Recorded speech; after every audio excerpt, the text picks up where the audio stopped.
Shalom, kami kelompok 2 akan mempresentasikan hasil kerja kami tentang Islam in Aru, Indonesia. Dan kami kelompok 2 beranggotakan 16 orang. Nama-namanya bisa dilihat dalam PPT maupun paper kami. Kita akan masuk dalam pendahuluan. Mayoritas penduduk Indonesia menganut agama Islam. Dan sejarah masuknya Islam ke wilayah ini berbeda-beda. Masuknya Islam ke Kepulauan Aru sekitar abad ke-17 dan lebih bermotif internal daripada perdagangan.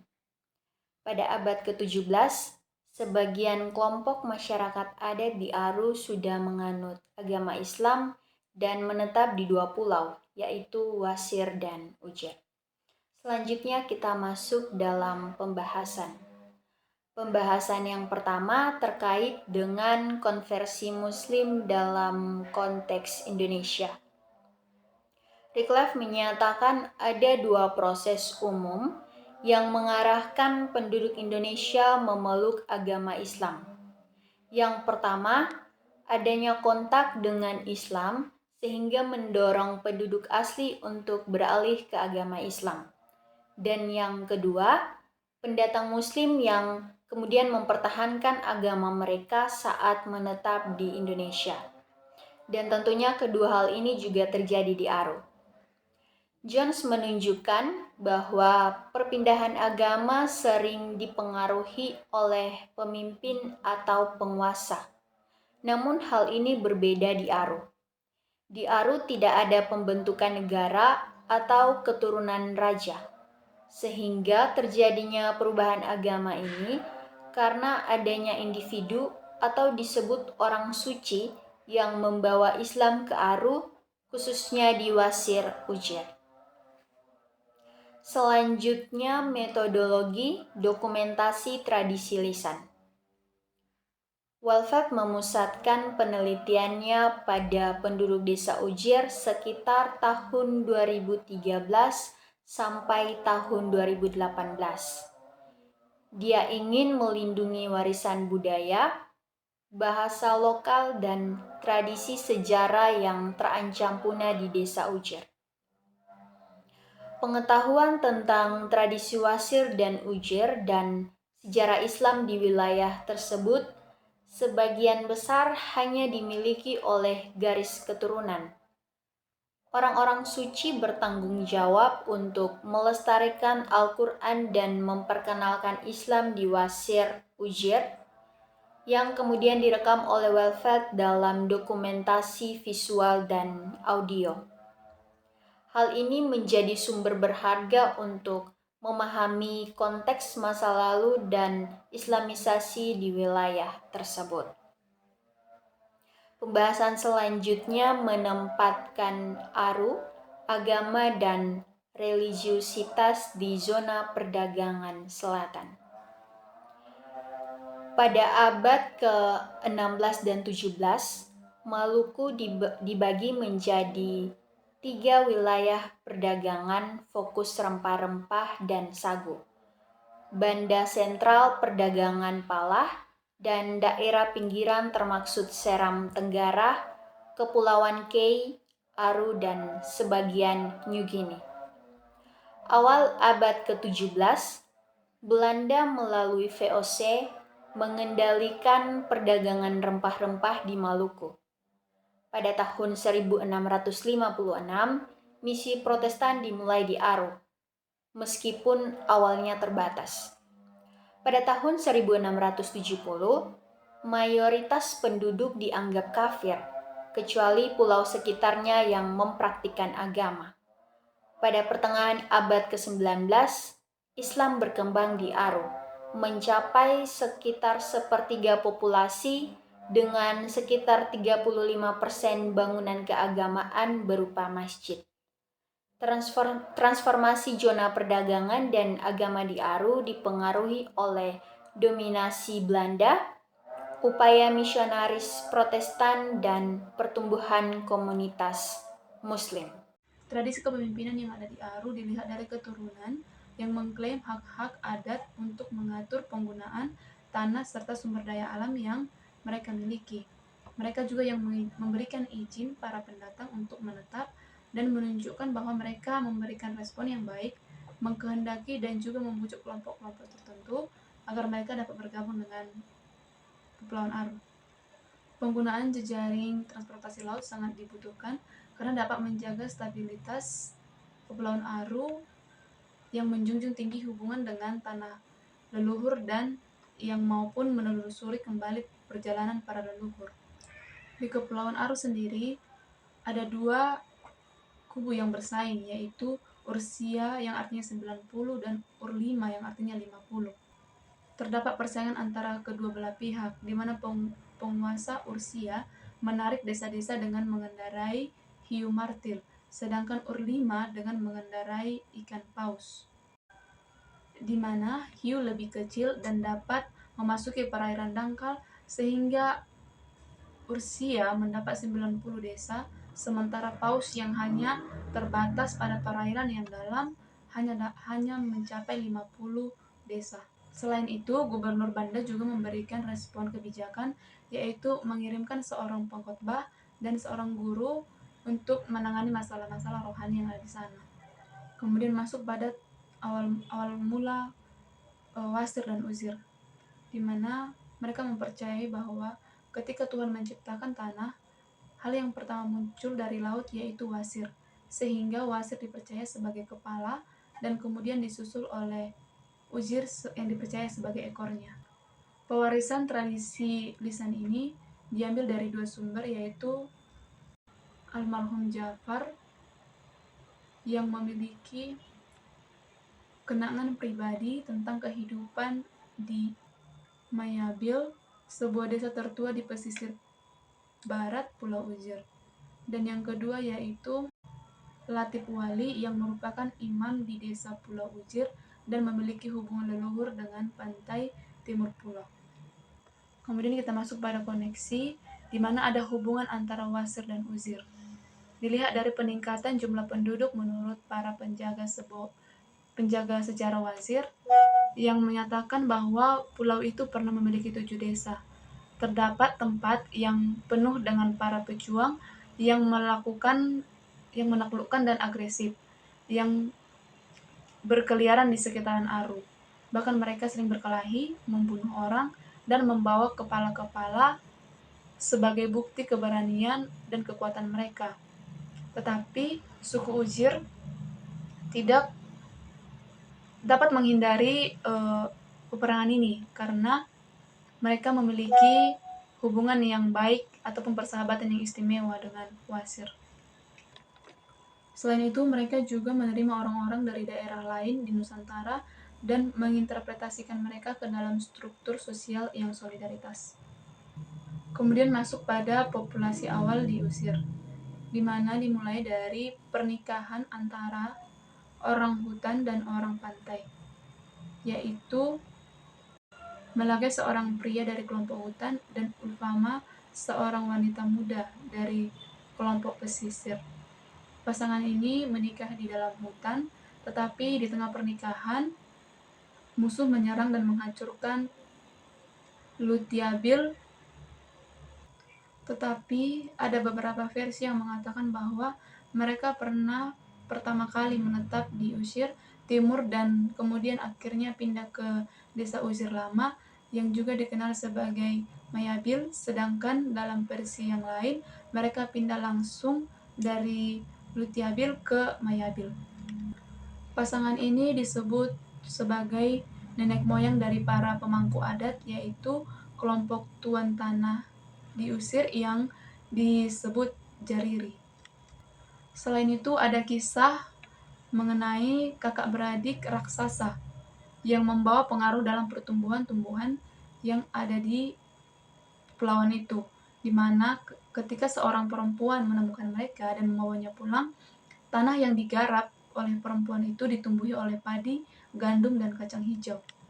Kemudian masuk kepada materi migran. Yang pertama yaitu John Lair, merupakan nenek moyang yang berasal dari Mekah dan Madinah, yang diusir karena tidak diterima oleh tempat kelahirannya karena mereka dapat menyembuhkan orang-orang yang sakit dan orang yang meninggal. Sehingga mereka diusir dan melanjutkan perjalanan ke bagian timur beserta dengan rombongannya, di mana mereka menemukan banyak tempat, salah satunya yaitu Seram, yang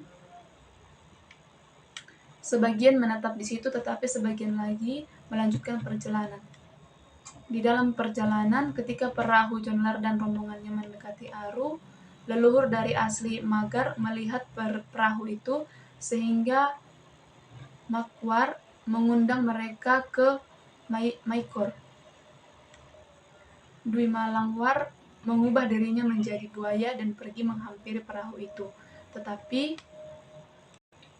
Jonlar menyadari bahwa itu merupakan sebuah musuh sehingga ia menombaknya. Tetapi buaya itu membawanya ke Wasir, sehingga terjadi salah paham yang membawa mereka berunding, dan hasil undingannya itu menunjukkan bahwa mereka harus menetap di pulau itu.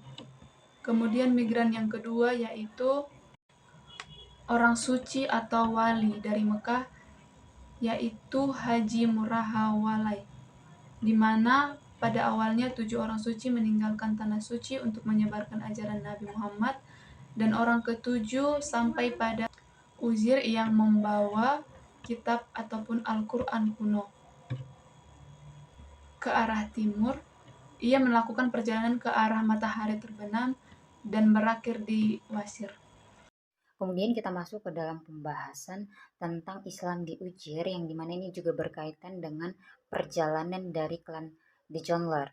Nah, jadi ketika klan The Jonlar ini sudah pindah di desa Ujir, mereka mulai memperkenalkan Islam pada penduduk yang ada di Ujir. Namun ada beberapa orang-orang muslim baru yang berusaha untuk mengubah agama dari anggota klannya, sehingga ia membuat iban. Iban itu adalah sagu yang dibungkus, yang kemudian di Jonlar ini memasukkan tarasai. Nah, tarasai ini adalah kotoran anjing. Jadi ketika klan muslim itu memakan iban dan ia menemukan ada tarasai di dalam iban tersebut, ia marah karena selain merasa jijik, ini merupakan suatu penghinaan bagi mereka, karena di dalam ajaran mereka anjing itu merupakan suatu yang haram atau yang dianggap tidak suci secara ritual.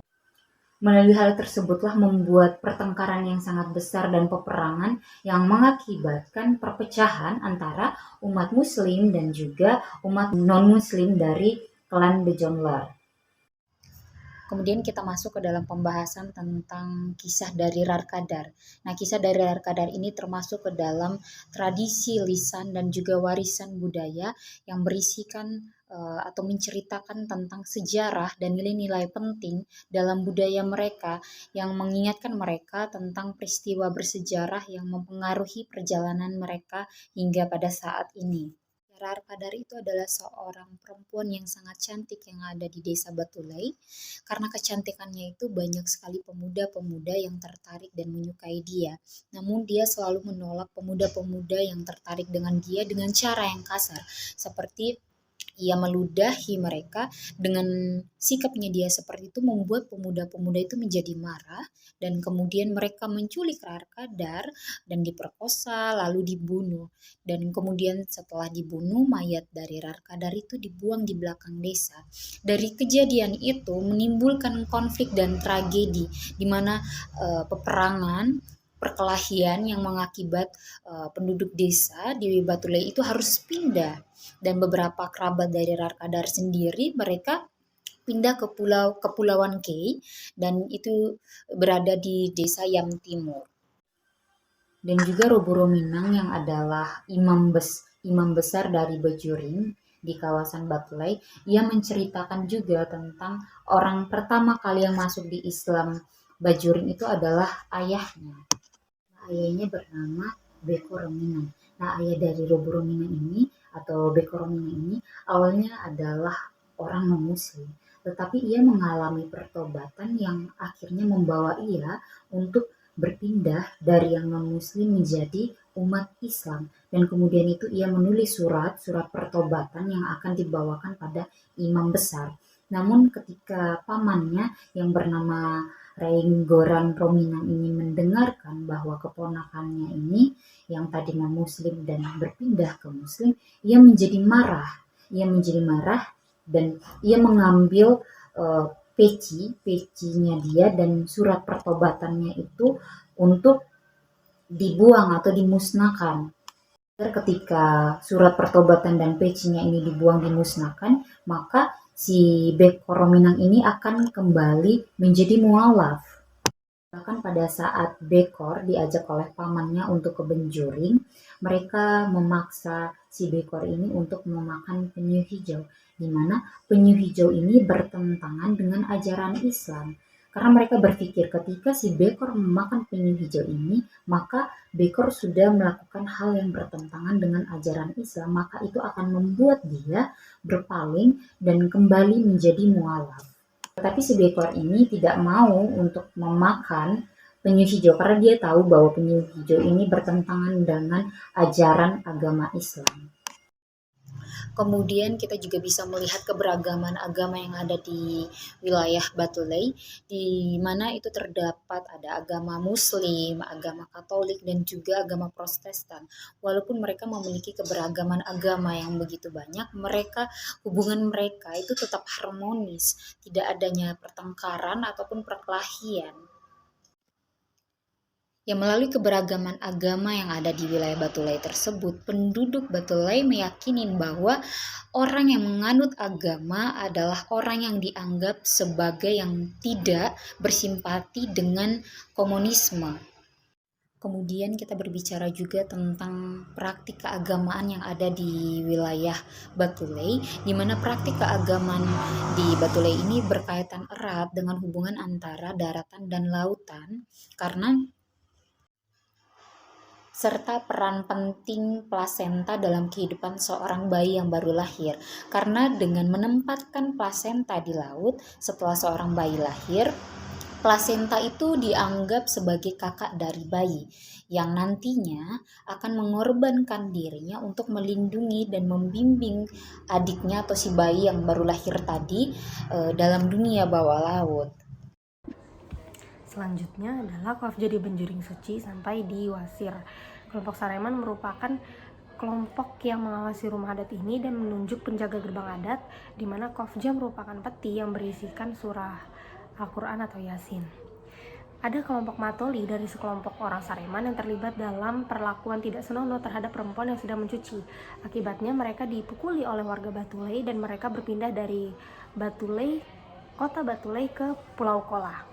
Kabar ini terdengar juga oleh pemilik tanah di Pulau Aduar dan mengatakan bahwa ini merupakan masalah besar karena kelompok Sareman merupakan penjaga Qafja yang memiliki misteri yang dalam tentang kelompok Urlima. Lalu saat mereka bermigrasi dari Batulei ke Benjuring, mereka membangun ritual serupa, namun mereka tidak memiliki Qafja. Hingga akhirnya di sana mereka bertemu dengan seorang Habib Tofoloi. Kedatangan Habib Tofoloi ini terlihat oleh seorang perempuan dari Marga Mangar yang melihat Habib Tofoloi dengan perahunya yang bersinar terang sepanjang malam.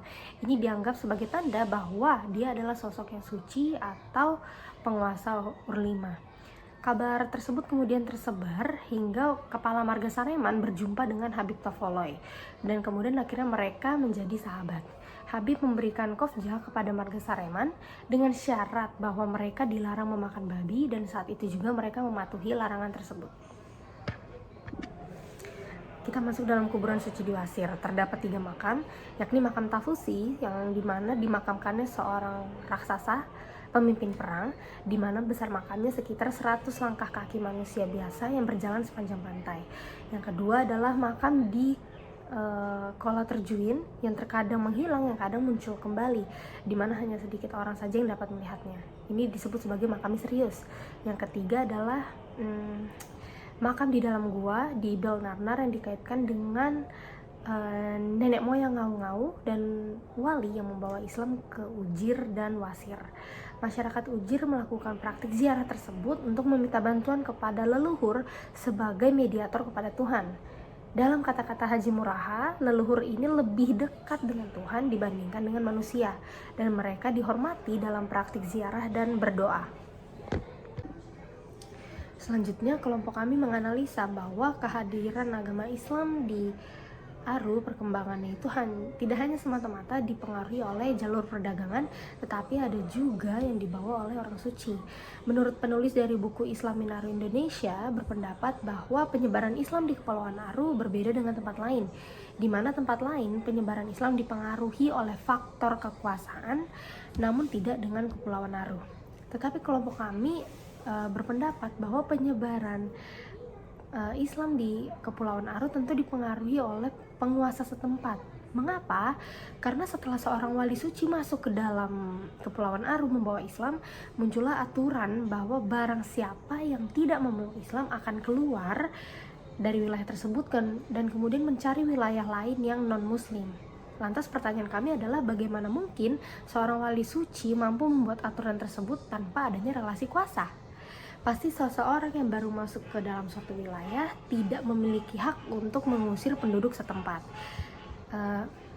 Sehingga penyebaran agama Islam di Kepulauan Aru kemudian dipengaruhi oleh relasi kuasa. Kita masuk dalam kesimpulan di mana sejarah lisan dan tradisi lokal ini merupakan sumber yang berharga untuk memahami konteks kontemporer masa lalu serta proses islamisasi di wilayah tersebut. Terdapat juga tradisi lisan, termasuk nyanyian dalam menyampaikan perasaan kesendirian nenek moyang terdahulu yang menyendiri di suatu pulau. Al-Quran yang diperkirakan berusia ratusan tahun di Desa Ujir, Kabupaten Kepulauan Aru, Provinsi Maluku. Masyarakat Kepulauan Aru mengakui Desa Ujir merupakan desa Islam tertua di sana. Masyarakat adat di Aru sudah memeluk agama Islam dan bertempat di dua pulau yaitu Wasir dan Ujir, sehingga terjadi perkembangan Islam, contohnya seperti umat Islam yang berada di desa Ujir dan Samang, tepatnya di sebelah barat Laut Aru, dan dari Gonom atau Seram, serta orang-orang Arab berdagang dan membantu untuk membangun fasilitas dan masjid.